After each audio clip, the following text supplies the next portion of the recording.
the remainder of this stream is dedicated to Wyclef Jean. Oh man, we just watched. Oh, I'm up. Hey, look at that. We just watched the We Are the World 25. Oh, can you rate the game music a little bit? I can. Oh man, I'm gonna keep playing, but after this level, I gotta fix that shade. That light is throwing me off. I played through it because I played through worse. Wyclef Jean is a great American. Oh my god, man. I'd say if anyone's out there listening, go to YouTube, look up We Are the World 25, the Haiti version, the song, and go to about, I'd say watch it, but keep in mind like around 3 minutes and 15 seconds in, like Wyclef Jean's first appearance into the song, because there is more than one appearance. That is not his only time using the song. But yeah, you should just watch it. I don't want to give too much away. It's fucking magical in a really horrible, like. It's gorgeous.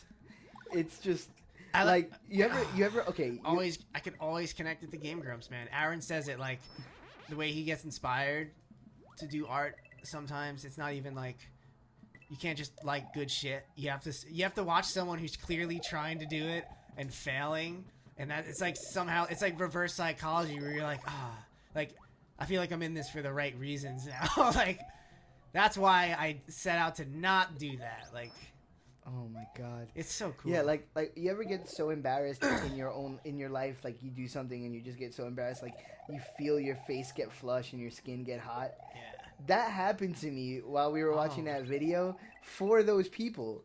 Oh no, Sean, I fucked it up. Oh, wow. Fucked it up. Yo, did I ever tell you the time in second grade I had to sing "Kumbaya" in front of my whole school? Oh my god, no. It was like the single most, like, that was the first time I've ever experienced like stage fright, and boy, like I still like I would rather sing a better song than that these days, but like my music teacher, who I guess was a big influence on me. I never really talk about it. My elementary / middle school music teacher, which is something that's kind of important if you think about it.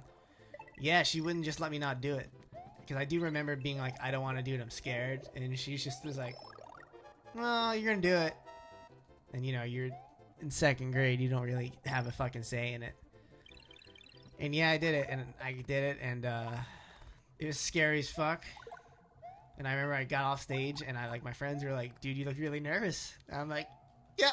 And I just like, you have like the cool down period after doing something like that, where you just kind of like, you're like, oh, it's all over. I just have to live now. Like, you're still slightly embarrassed, but not really because you did it. It's probably a good life lesson in retrospect, Yeah, I mean, I had those feelings but never with performance. It's actually weird. I would say since that time I've gotten better. I do have another story where it was also in second grade, but we had to read a book report. I got, and it was like pride. Like I actually had to read it in front of the school, and it was like the first time I really ever debuted a creative side. My teacher was like, "Sean, this is good. You should actually do this stuff more often." It's like my early signs of artistic encouragement, man. Yeah, it's I've talked about that before. 8th grade English class. I remember that moment where we had to write a poem, and it was like a poem about war. It was during one of the various times our country was at war. Yeah. Well, no, it would have been after the Gulf War because it was 8th grade, so that means it was it was 95 or 96. I was in first grade, second grade. So it was already past all that. Grade. But I just remember, I don't know why we had to write about war, but we did, and I wrote this poem, and I took the angle of it like it was the soldiers waking up on the day after it, like the last day had just happened, so it was the next day, kind of thing. Yeah.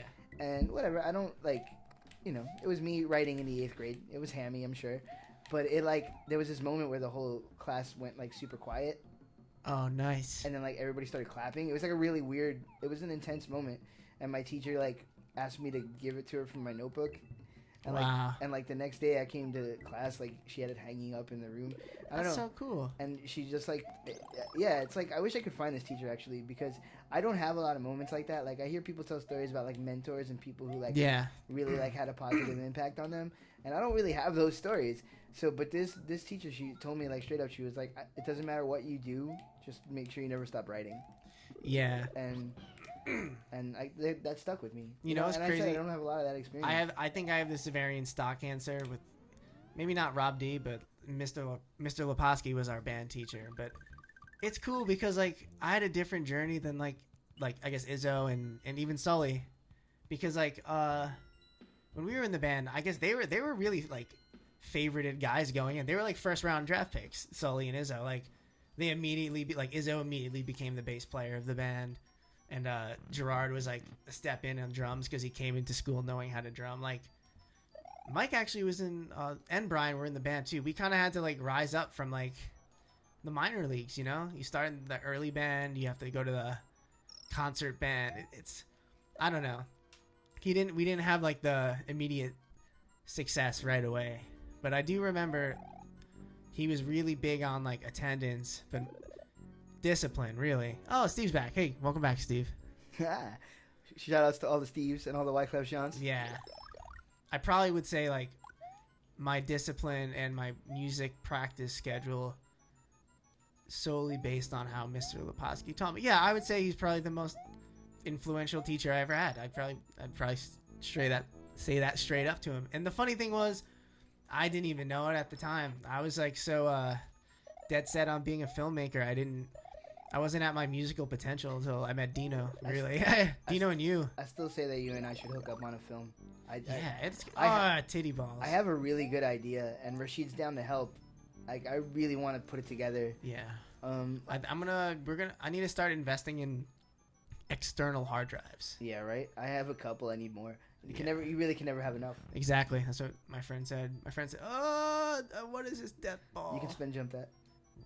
You sure? Mm-hmm. Yeah, you know, and it's funny because you're bringing that up. Whoa, I never fucking knew that. You're bringing that up, and I wanna ask as your opinion as somebody who knows my playing I'm gonna well. ride this shit. Never mind. I never had that experience of learning through instruction. There isn't another human being in terms of in my formative years who was directly influential on my playing. Yeah. Like my playing was born out of experimentation. As somebody who knows my playing well, do you notice a difference because of that? Yeah. I mean, you know, like as I've gotten older and I've gained more understanding of the instrument, you guys, like all my friends have become my greatest teachers. Like you guys are the people that I learn from now, but in terms of in my formative years, I didn't learn from anybody. Like I kept like fumbling over the instrument and fucking up and like learning how to do things until it started to make some kind of sense to me. I wouldn't say I was solid at guitar until maybe like 2006. 2005 I was in a band, but it was like a really young high school. It was 10 years ago. Hey, fancy that. My first band was 10 years ago already. And in the timeline right now, I'm still in the band. I got replaced because I couldn't afford amps and stuff. Not because of my playing, I don't think. I think I was pretty solid. I was rhythm guitar. You're doing a terrible job right now. Wow. I was just destined for death on that run. I got to get my mojo what back. What the fuck I was doing? I was more interested in the conversation than the level. Happens. Yeah. Well, when did you... What was my first band? I was trying to think when you started with us. I believe it was 2010 or 2011. I think I met you in 2010, so... No, it couldn't have been 2011. Around that time, yeah. 2010, 2011. 2010, 2011, 2010, 2011. Well, you were in the band. Yeah, I guess so. You must have joined okay, no, I got it. You joined the band in October of 2010. Damn, son. I was still 20. Yeah. Because... Yeah. I am still the age I currently am. Wow, that time frame is weird. It feels like a lot more time passed than what actually happened. Yeah, because it seems like okay, seems longer, but it does. It seems like it seems longer in between like you coming into the picture, you joining the band. I hope you saw that, Steve. That was fucking exiting incredible. the band. Like all that feels like a really long time, but it's all like inside of a year, which is crazy. I gets the coins. It's nuts. I get them coins dough with an E at the end, like a deer, a doe. Wow, man. I just kind of like went through the nostalgia factory for a second. Wow. Yeah, so like that's the thing. Like when I learned how to play instruments, I had a friend show me a couple of chords, and then the rest of it was just my journey with the instrument, you know. Yeah. And like figuring it out, and it was like Strangely enough, well, yeah, both music teachers didn't really teach me much about guitar. I actually learned from going to Maggio's for lessons, and then meeting musicians. It was the biggest, obviously. yeah, and still continues to be the biggest. Other friends in bands teach me more than any school or instructor would ever teach Yeah, me. my first music teacher, she wouldn't. Fuck you. She wouldn't let us use a pick, so we'd learn how to play every note on like the 6 strings, which was kind of annoying. But then it was cool. It was also because they were nylon strings, so you want to do finger picking with that anyway. Well, in the end, though, that's fucking great training that you got, you know? Yeah. Like, I've only now, in my 30s, decided to spend more time, like, being diligent and getting better at finger picking. Yeah. And it's more of a point of pride because it's something that I am not that great at. So. It took us a really long time. We started learning guitar in 6th grade. 6th, 7th, and 8th grade music class was devoted to, like, learning guitar for the most part. And it took about 2 straight, 6, 7, and 8. That's 3 school years. It took just for me to learn like EF, like the notes on each fret, like for the first 3 frets, like E, F, G, A, and then like 4 chords on a guitar. Right. It took like 3 years. See, and it's funny because you say that. I still don't know that kind of shit. Like, I couldn't tell you what notes are in what Oh my sequence. God, dude. You know what's so bad? I've been writing songs with capos now, so it just jumbles my brain when they ask what chords they are, and I have to like, it's terrible. Yeah, dude, I can't give you a straight answer on And that. then I'm usually Yarbo'd out too, so that doesn't help. And like You don't Yarbo. Stop lying. Yarbo Allstars, man. Shout out to the musician Yarbo on YouTube, who really does exist. Why? Yeah, that blew our minds. Yeah, we didn't listen to him. And I'll mention again to check out the We Are the World 25 broadcast, because my God. No. No, no, no, no. La la la la. We are the world, 12 gauge to your front door. What? Fuck your bitch, motherfucker, donate, ho. Like, what? Kanye. Yo, there's no reason. I don't remember the words 12 gauge in the original We Are the World. Do you? Do No. you, Steve? Steve. Oh my God, Steve. I forgot he was here. Steve, go watch that right now. I must. I'm like, yo, go watch that and then Skype in just to talk about it. Yeah, like it's a We Are the World 25. You could skip the Jamie Foxx intro, and but just watch the song from the beginning, and then at the end, try to stop it as soon as Lionel Richie says "Wow," and I swear it'll encapsulate exactly how you feel. Yeah, just go watch We it. are the world. Oh, so bad. Oh my God, it was incredible. Lil Wayne, Lil Wayne. young Justin Bieber, young Miley Cyrus. No, the real moment for me though was T-Pain. I think you say Tony Bennett. Tony Bennett in his isolation chamber. Yeah. Keep those away from me. Where's my lighter? My cigar. Tony Bennett wasn't having none of that. He must have been in on the same day as Lil Wayne. He was not having. Who the fuck are you? I'm Tony Bennett. He wasn't having none of that shit. I'm gonna guess Lil Wayne wouldn't recognize Tony Bennett or Oh know my who God. Tony Bennett even is. Lil Wayne is Sweet. He's a special human being. I got this feeling in the middle of my stomach about hip hop artists that goes, nah. Do you? I don't freestyle on no beat. Oh my God, Steve asked, do you guys know about Lil Dicky? Is that the? That motherfucker is the Jew truth. Is Lil Dicky the really? No. I don't know who Lil Dicky is.